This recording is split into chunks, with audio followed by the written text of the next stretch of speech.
I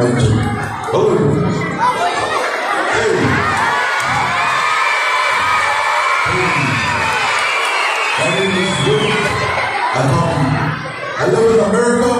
So ako si Kuya Rick and I live in America. Nakatira ako sa Amerika.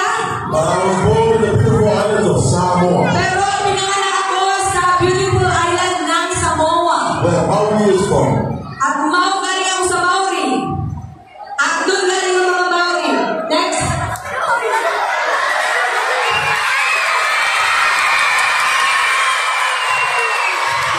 Teka lang. Bakit malakas ang tingin nyo kay Kuya Lloyd, ha? Ayun na, may favorite naman kayo, ha? Okay. Ako si Kuya Lloyd. And I was born in Canada. Pinanganak ako sa Canada. I live in the USA. Pero nakatira ako sa Amerika. And I'm first time in the Philippines. At first time ko to sa Pilipinas. And I love all your beautiful faces. And mahal ko kayo, mga Canada.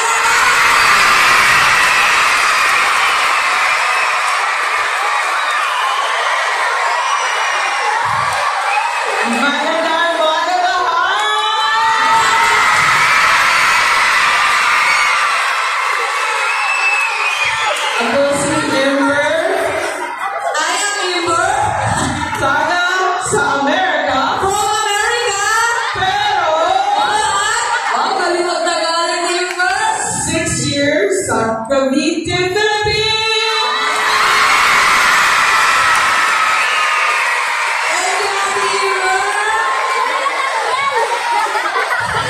Oh, tingnan nyo, walang parapa. Ayun no, sinasabi ko talaga, sir. Makakunan nyo yung mga student ko, madaya. Good night. Yeah. Wala na akong English eh. So ako si Juliet. I am Kuya Julian, and I am a Filipina! And this is English. Nagkasama kami dito galing sa Pilipinas pa. Magandang hapon. Ako nga pala si Ate Mitch sa pinakamagandang isla ng Pilipinas. And ako si Ate JC. Galing din ako dito sa Pilipinas.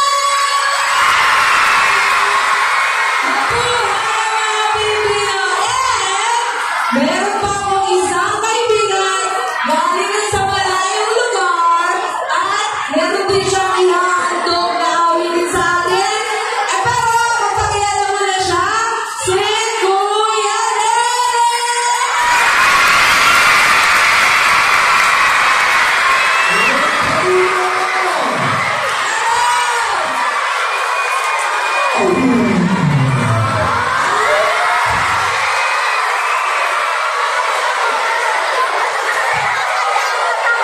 Hey, my name is Dennis. Ako si Kuya Dennis. I come from Africa. Galing ako sa Africa.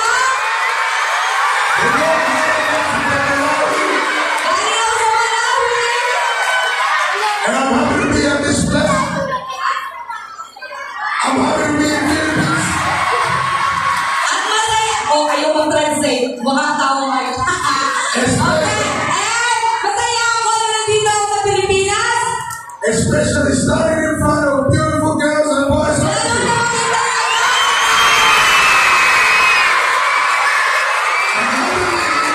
At naniniwala ako That God Almighty na ang Panginoon loves Philippines.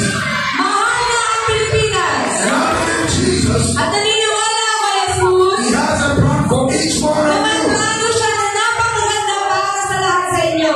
I traveled 4 days to be here. Nag-travel pa ako, lumipat ako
how's everyone doing? Ano ba? Kumusta kayo? Good. Okay kayo? Okay. Hey, you know your business. Nakikita niyo ba kung ano ito? It's your bar. Nakita niyo, isa itong bakal, di ba? And not only are we here today, let's still bar. Sino sa inyo na makakahula na kaya ko batiin itong bakal na to? Or sino sa inyo kayang bumali sa bakal na to? We're here to share our business. Okay. Pero, bago yan natin gawin, gusto namin magbahagi ng mensahe dahil may mensahe sa likod ng bakal na ito. Kaya kailangan namin ito mahimik, okay? Okay, listen to our purpose like this. Okay, makinig kayo. Each and every one of you has to make a choice in life.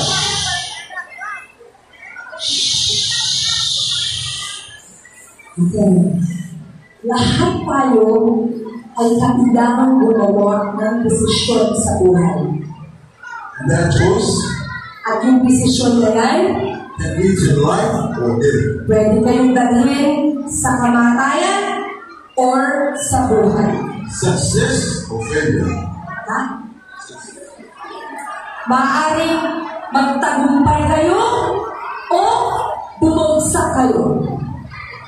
You can choose to listen Pwede kayong pumili kung kayo ay makikinig or you can choose to disobey.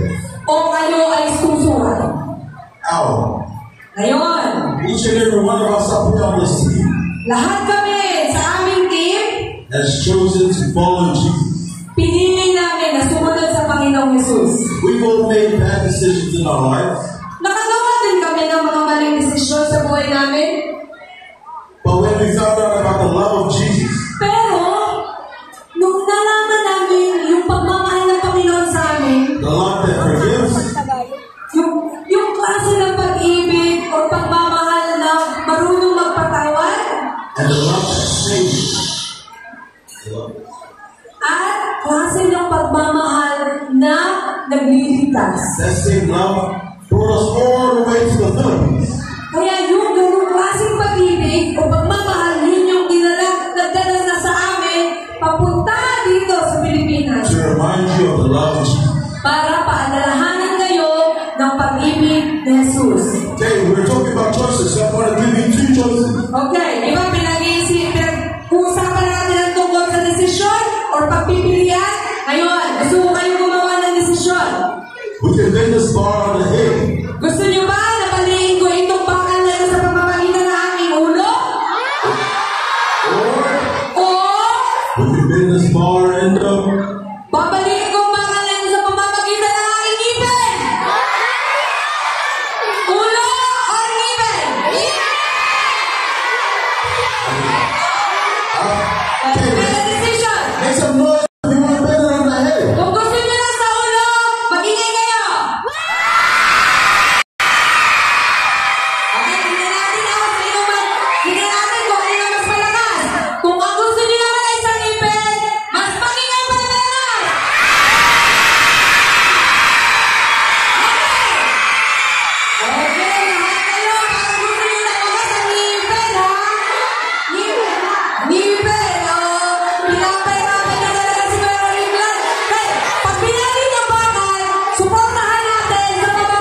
What do we use? Ano to? Saan ito ginagamit?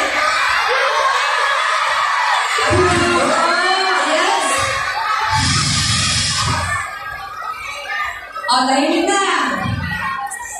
If you talk, we won't continue. O, wala na maingay. Pagpag-ingay, hindi mo na natin, titigil mo na natin.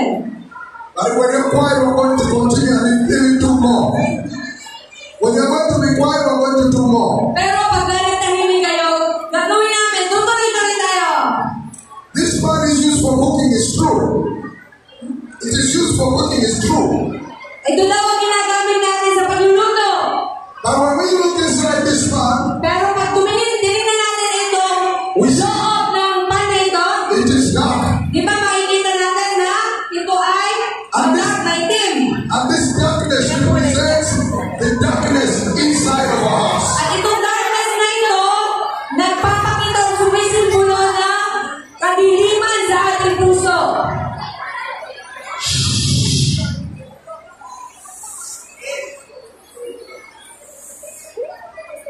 If you are seeing close for friend who's making noise, tell them to stop because we're going to stop. So, kung Inside represents you. itong pandang ito, nagre-representa o sumisimbolo sa iyo. And the other side represents God. Tapos yung kabila naman, nagre-representa kay God. But as we can see, there is the darkness between the void that is preventing us to be with God. Pero kung makikita nyo, di ba, meron dito nakapagintay ng madilim na kadiliman na nagre-representa ng mga kadiliman na nasa puso natin. And inside this darkness, there are all sorts of evil and sin. At sa gitna o sa loob ng kadiliman na ito, ay merong mga kasalanan. Ito yung mga kasalanan na ginagawa natin. That every one of us feels in this life. At yun yung mga nararanasan natin sa buhay na ito. But you know that the beauty of it all? Pero alam nyo kung ano ang maganda dito? That God created us that we always want to belong to someone or someone. Na yung katawan na ginawa sa atin ng Panginoon, gusto natin na mapalapit. But just like the darkness inside this one, Pero katulad ng kadiliman na sumisimbolo nito, there is a gap between us and God. merong pagitan sa Panginoon, sa atin at sa Panginoon.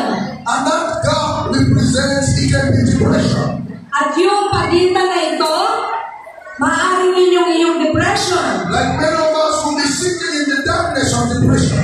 Maaaring ang iba sa atin, nandun tayo sa depression. Sinking in the darkness of loneliness. Maaaring yung iba sa atin, lumulubog na sa kalungkutan. Where you feel you are just alone, no one cares for you. Yung nararamdaman mo na ikaw ay mag-isa na lamang at walang tao makapaligid sa iyo. You're not being loved. At nararamdaman mo na walang nagmamahal sa iyo.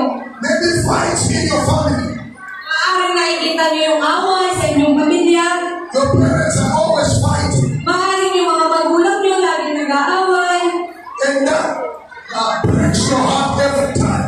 Pag nakikita niyo yun, parang nasisira din ang inyong puso. Because you feel you are lonely, no one cares about you. Kasi nga, ang nararamdaman niyo, wala nang may pakialam sa inyo. Well, that is true because I also felt that in my life. Alam niyo, totoo din kasi ako din, naranasan ko din yan sa buhay ko. When my father died, I watched him. I felt this darkness and gap in my life. Nung namatay ang tatay ko, naramdaman ko din yung kadiliman sa puso ko. I love my father with all my heart. Mahal na mahal ko ang aking ama ng buong puso ko. He was like a brother to me because we are friends. Para siyang kapatid ko din, kasi magkaibigan din kami. But one day I watched him dying with my eyes. Pero, isang araw, nakita ko mismo kung paano siya. And it broke my heart. At talagang wasak na wasak yung puso ko. Darkness clouded inside of me. At nagsimulang dumilim yung puso ko at nalamutan. Life was meaningless. Parang ang buhay, wala nang kwenta. I tried having girls around me. Maybe I could find love, but that didn't work. Sinubukan ko na hanapin ang pagmamahal sa iba't ibang mga babae, pero hindi yun naging mahalaga, hindi yun gumana. I tried being a bully, but still that didn't work. Sinubukan ko pa maging bully, pero hindi